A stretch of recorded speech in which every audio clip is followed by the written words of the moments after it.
My 11 Circle presents Cricbuzz Live. It's India taking on the West Indies at Old Trafford in Manchester, and we've had a very unique weather phenomenon that has swept the entire northern part of England, particularly Manchester. There's not a single cloud in the sky.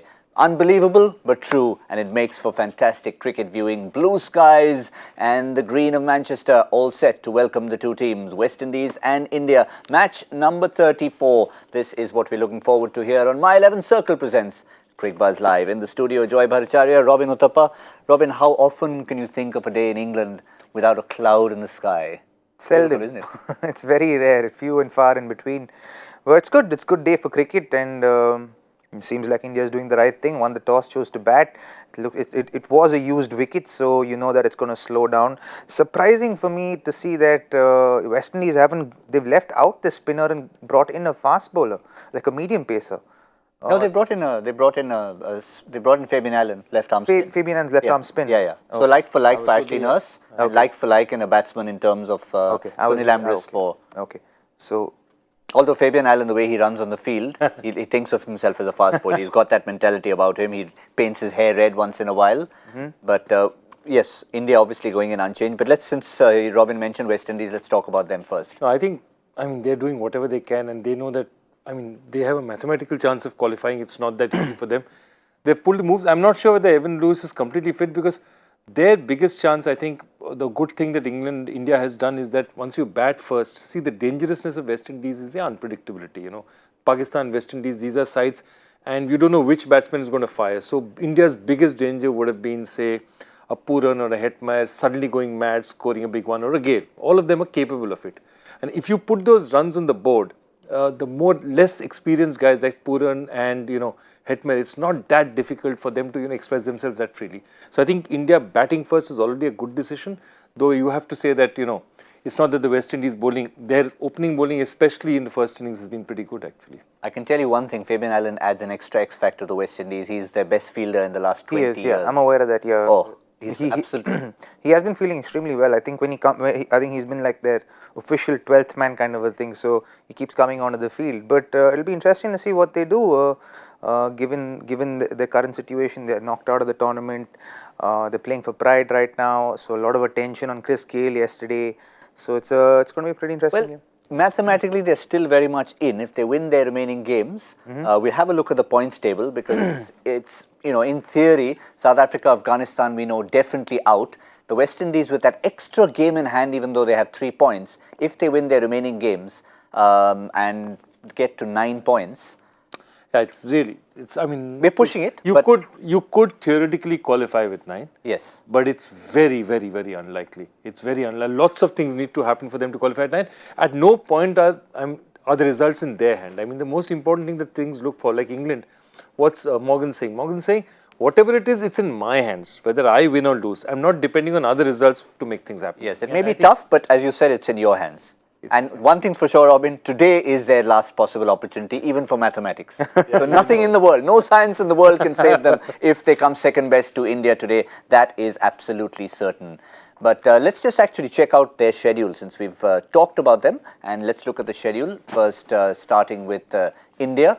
This is where they are today against Manchester. Then they head to Birmingham for 2 games, back-to-back England and Bangladesh, and finishing off on the 6th of July against Sri Lanka. So they've done everything possibly right, dropped that 1 point which was not in their hands. Yeah, I think that they win 2, they consider themselves really secure. What they'd like to do is win 3 of these 4, so that you end up at 1 or 2, and that can possibly make a difference. It's going to be very needle between who you're going to play. Well, 1 and 2 is, you have to really end up at 1. Yeah, you have to end up at 1. Actually, not 2. 2 does make sense. Yeah, 2 and 3 are the same, you're right. They'll try and end up at 1, because that's going to be their best bet. Possibly they might avoid Australia, because Australia has shown the kind of form which at this point in time seems to be the most dangerous in the tournament. So they might end up meeting England then. The way England are right now, they're looking, even if they're solid enough to win one of their 2 games, it might just be 4th place. But let's not speculate for the moment. Let's focus on the cloudless Manchester. And I wonder if it made a difference to the dress code of Harsha Bhogle, because a few times we've spoken to him in places like Nottingham, he hated it. There were a few clouds around yesterday, which is when we caught up with Harsha Bhogle centre stage.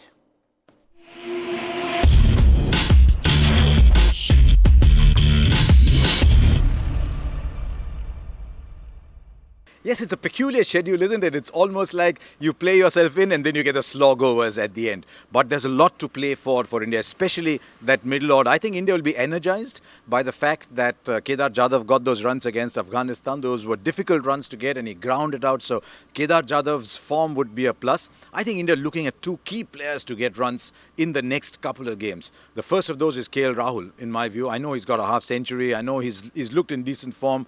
But if Rahul can take a bit of pressure off Virat Kohli and Rohit Sharma, the way Shikhar Dhawan used to, that'll be a big plus.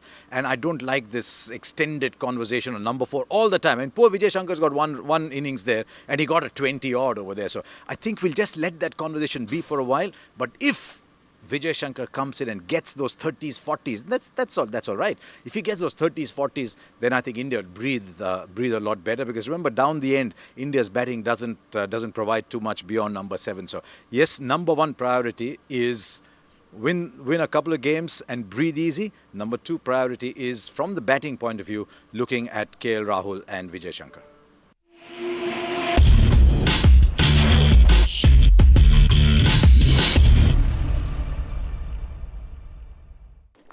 Yes, a couple of things. That sweater came off very quickly soon after that as the clouds dissipated, but he was very focused.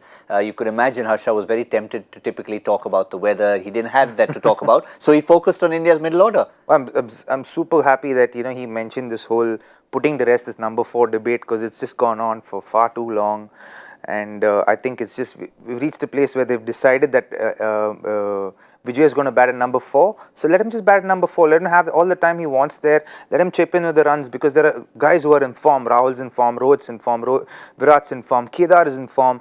MS has had a couple of good bats, one not so good according to his standards as well. So that everyone's there and thereabouts, which is a good sign with 4 games to go. I think that's it's the right kind of pace to go to as far as peaking at the right time is concerned. So that everything is going well. So this whole talk about this number 4 thing has just been overdone. Fine. We'll take a cue from Harsha, from Robin, and put that to rest. But even if you don't talk about number 4, 4, 5, 6, 7 as a collective unit still needs to be talked about. Also, especially for the next couple of matches, if Shami is still playing, because Bhuvi is still a fairly useful bat at 8. But if Shami is still playing, that 4, 5, 6, 7 is really vital for us. And the big issue, I think, the last match was that they probably didn't score as much as as fast as they should have once they got set. And that's something that, Sachin has spoken about, other people have spoken about. I'm sure, it's our job to talk about it, but I'm sure they would have discussed this for Virat to come to the toss and mention that, after taking partnerships, we didn't take advantage of it. Means the kind of man he is, before talking to the public about it, this would have definitely been discussed and would have been thrashed out to everyone's satisfaction. Yeah, partnerships for 2nd, 3rd and 5th wickets. But I think what's critical is if one of the 2 stalwarts, and we are referring to Virat Kohli, Rohit Sharma with no Shikhar Dhawan in the equation so far, are there till as close to the last 10 as possible, it makes a huge difference to the Indian middle order. And the numbers do back that up. Have a look at the first 3 games, South Africa, Australia, Pakistan, and the scoring rate in those last 10 overs. Yes, doesn't matter how many runs you lost in there once you started that. And the difference when Afghanistan was around. Yes, maybe a slightly different surface. So this holds good for any team across the board in one-day cricket. You have one of the top 3 batting in the last 10 overs. More often than not, you're going to get as many runs as you want to get with any middle order, right? So I think what is important here is, irrespective of them being stalwarts, I think what's important here is if one of those top 3, Rahul, Rohit or Virat, if they can bat through for India 40 overs, and one of them is there, if 2 of them are there, it's a bonus. But if one of them are there in that from the 41st to the 50th over, for a fact that India is going to get a lot of runs.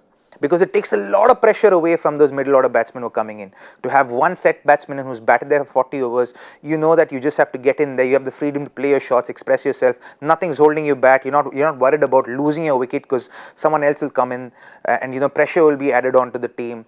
No such thoughts even occur to your mind. What actually goes through your mind is that I have a set batsman who's probably batting on 140 by now, 130 by now. I just need to go out there and make sure that I either rotate strike and give him strike, or if it's a slightly difficult wicket, let him hang on there, and or if it's chasing, let him hang on there and let me go after the bowling, so that we have one set batsman batting through the whole innings. So I think it holds good for any team But in India's case, yes, it's also true. And I think since Robin mentioned that, the teams who have done it well are obviously doing well in the tournament. Australia probably leading the way. Yeah. Because sometimes they graft. I mean, that innings against when Warner and Finch played was the most painstaking partnership, but it was necessary. It was necessary. I mean, Against you see, England. all of them are doing it so well. Kane Williamson, how Yeah. beautifully he's doing it for New Zealand. I mean, except for the last match where he couldn't complete what he did, that's what's happening. One of the top three is batting deep. And I think, look, that's one of the problems with the West Indies, that they have explosive batsmen, but even when they are having big innings, they're getting it from a Braithwaite or a Russell could not do it for them. I mean, they need somebody to get consistency. Your top three has to fire. And see, that's a fact of life in any tournament, even if a T20 tournament. T20 is even more skewed towards top order batting. But basically, in all these tournaments, top three are the people who are going to get the maximum opportunity. If they make use of the opportunity, everyone else will benefit. Yeah. Also, even take for example yesterday's game. If Babar Azam hadn't batted through the innings, Pakistan would have not gotten there. You look at all the teams that are in the top 4 compared to other teams who are not in the top 4 today. Just as on today, you'll see the difference is that their batting hasn't come through or their bowling hasn't come through. The top 4 teams, both the batting has come through, the top 3-4 batsmen have come through, and the top 3-4 bowlers have come through for them. That's what you look at the top 4 and you will see that that's exactly what's happening. Yep. And the good thing about India in that sense is what I really like, and it seems funny, it seems counterintuitive, is that Indian batsmen or bowlers, none of them are among the top 5. Okay, one reason is we've played less matches. We've played about 4 matches, where other people have played 5, 6. But the other thing is that it's been a team effort. Shami's got wickets someday, Bumrah's got wickets someday, Kuldeep's got wickets. They've all got wickets. Similarly, okay, Rohit has dominated the batting, but others have also got these things. And here you've had, single performances which are huge. Like Stark is hugely, by far in this thing, the most effective Australian bowler.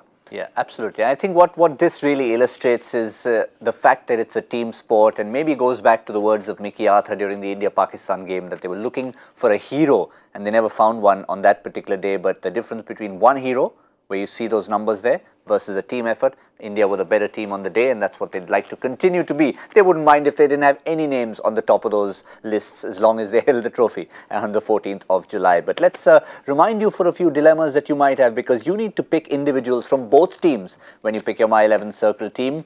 Get to the app and of course pick India versus West Indies. Now you can't be nationalistic, you've got to leave some Indians out, so maybe a 7-4 combination. But the big one is, are you going to rely on form or are you going to rely on reputation? Because the kind of choice between a Virat Kohli and a Rohit Sharma, this is the time you need to make it. So Robin, the issue here, we're not talking about the My 11 Circle team, but for the Indian team, Virat Kohli has been doing well, but not just getting the big ones that a Williamson and a Warner have got. I have a theory. We saw him scoring hundreds all along for these last 4 or 5 years. I think he's gotten past that. I think right now his focus is on winning the World Cup. And I don't think he really cares how many runs he's scoring. I think he's worried more about how can I make our team win this championship. And I don't think he's focused too much about am I getting hundreds or am I not getting hundreds. He's worried about am I being effective, am I doing what's required for the team within the situation or not.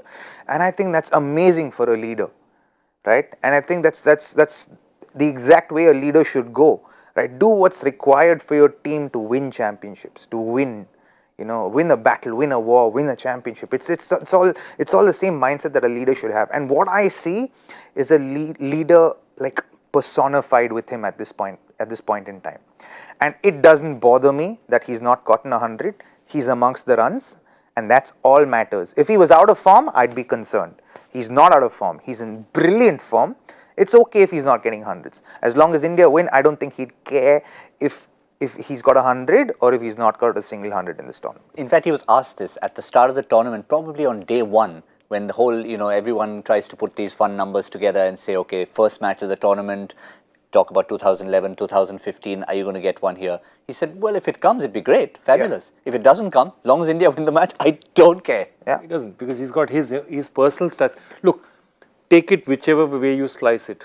At the end of his career, Virat will be the greatest one-day international batsman in the 100%. There's no doubt about it. 100%. It will not.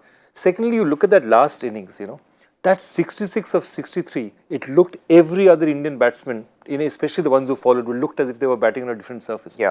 He didn't hit too many fours. The way he ran his 1-2, the way he rotated. So he's in supreme touch. I mean, he was cursing himself maybe because he got out. Because he could have, I mean, if he had batted on, he never would have got 45, 50 more runs. But the fact of the matter is he's supremely in touch. He's supremely in touch and he's still looking, I mean, he and Rohit are still looking a yard better than anyone else in this Indian team in terms of just being in touch. Everybody else paled in comparison to that innings that he played against Afghanistan. Like he scored 66 of 63 balls, hit 4 boundaries, ran the rest of his runs, which was critical in that game. Rotation of strike was extremely important in that game, and he had those bases covered and did it comfortably. And you could see that compared to him, when you stacked every other batsman in that group, outside of Rohit because he got out to a good delivery, you saw that there was a stark difference, right? So I think what we as Indians and supporters and fans of our Indian team should be concerned about is Virat in good form? He is. That's all matters. I think spoken like a true batsman and a true fan of the game, because what Robin Uthappa is trying to point out is sometimes form is not just about 89-meter sixes. It's also about innings like the one against Afghanistan, which I think, to me, as a fan too, is a truer test of form than sometimes smashing it, which can also happen with the edge of the bat. But let's talk about another man who's an enigma in world cricket. He's the most immodest human being you can find. If you ask him about himself, he'll say, I'm the greatest, and why not? The universe boss, there is only one. And before we talk about him, we actually asked Harsha Bhogle center stage about his not retirement, but his unretirement. He said this was going to be his last, and then he said, nah, I'm going to be playing against the Indians when they come. What did Harsha have to think?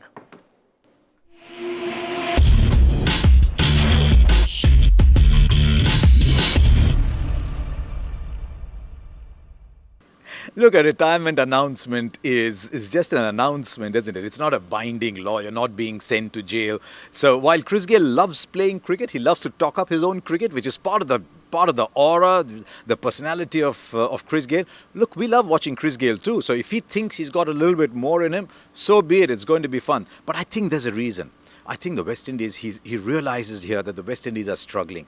He doesn't want to play his last game for the West Indies in a game that nobody really wants. When everyone's out of the tournament, West Indies are playing Afghanistan, and he's going quietly into the sunset. Does a superstar walk quietly into the sunset? No. He goes out in a blaze of glory. I always wondered why Chris Gayle didn't want to retire in the West Indies. And maybe that is behind it. Maybe he wants to call it a day in Jamaica, maybe with all those fans around him, and he's doing a little dance, a jig, he's putting his bat up in the air, he's taking his cap off, letting the dreadlocks come out. Maybe that is what Chris Gayle wants. Maybe the performer wants one big stage to say goodbye. But till he plays, let's just enjoy him.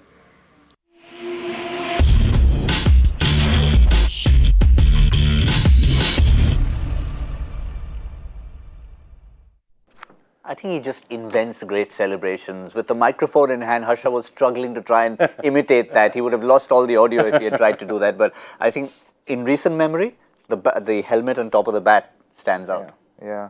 Well, Chris Gayle, right? And not much of a humble bone in his body.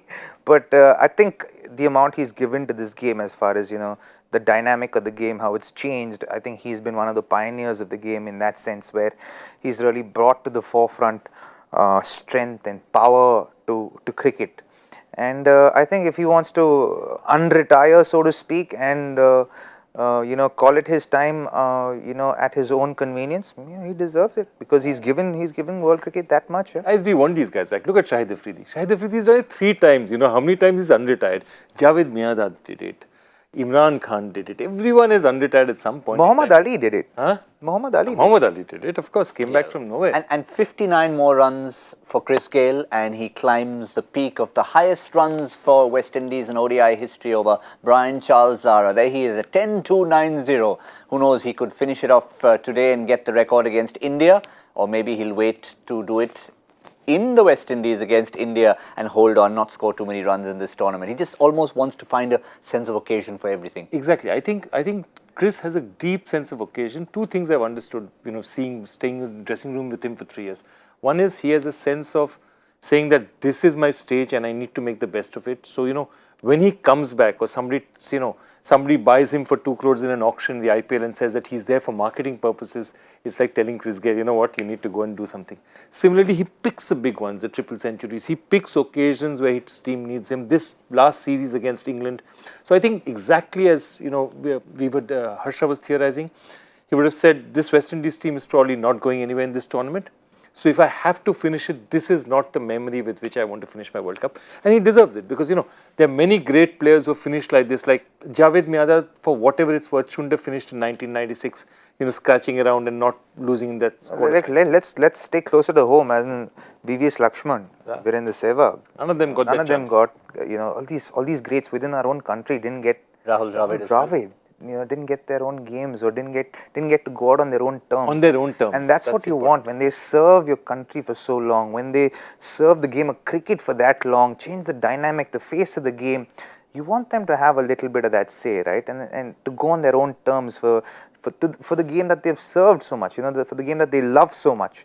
But it's unfortunate. So, it's great that Chris Gayle is getting to do it. It's fantastic. But personally, have you ever met someone, I use the word immodest, when you ask, most people you talk about great achievements, they'll say, yeah, it was all right. Chris Gayle will say, I did it because I'm the greatest. Humility is clearly not a strong suit. But actually, if you go to that part of the world, like he says, I'm definitely up there. I'm definitely up there with the greats without a doubt. Like I say, I enjoy each and every moment of West Indies. Playing for West Indies in these 3 games, I'd love to get 100 as well. I've actually achieved a lot, which is true. He's stating facts. But it's very probably un-Indian, and that's why we feel. But it's very American. It's very Western to say about how good you are, and Muhammad Ali did it. Shouted out. And he said, like, everyone else believed I was the greatest before I even believed it. So that's the kind of, like, that's the region they come from. So for them, it's a very normal thing to say. For us Indians, it's very un-Indian. Yep, it certainly is, but it's still very, very Indian for us to do what Joy does day in and day out, and that's grill you on the subject of cricket. So I think you're going a little easy today. Today I'm going a little easy because last question I think I really gave it a squeeze and it was good fun. Good fun to see all the answers flowing in and they're desperately trying to guess what's going on. Today's a bit easier, all right. So we can have a look at today's one.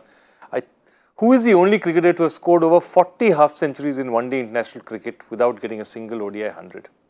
It's an interesting one because 40 is not a small number. We all know of Chetan Chauhan in Test cricket that he's scored lots of 50s but never got that 100. Closest he got was 97. Who is that equivalent in one-day international cricket? Yeah, interesting, because we've got lots of players who played lots and lots of ODIs before a Test match, and there were a few records like that. I wonder if there's a parallel for that. Cricbuzz Live, hashtag Cricbuzz Live is how you get the answers back to us. Gentlemen, it's time to get our prediction out, because we did say that if India bat first, it could be ominous for signs for the West Indies. How ominous? 310. I'm going slightly conservative. Conservative ominous. 330. That's around where I was about to go. All right, I'll go 303. Oh, you're going down. I'll go down. You're going down, 303, 310. So I'll take the 330 back then. Yeah. I would have gone 340 had Robin stuck to 330, but yes, I'll go for 3. No, I'll go for Chris Gayle's number. I'll go for 333. The other day I had a 259, I got it bang on, so I'm going for Chris Gayle's 333. That's for the My 11 Circle Expert Couch prediction. Once again, a reminder that India have won the toss. They are batting first. We didn't have a chance to discuss the numbers with the West Indies, but I'll just throw it at you and leave you with this thought. Bowling first, the West Indies have 11 wickets in 4 innings. Bowling second, just the one when they bowl second in the power play in the first 10 overs. So if there's anything for the West Indies to look at, they'll need to look at this, because they've made some impact when they've bowled first in the power play. I'll leave you with that. We'll be back in the 15th over with Cricbuzz Combox. And of course, My 11 Circle presents Cricbuzz Live like we did now at the halfway stage.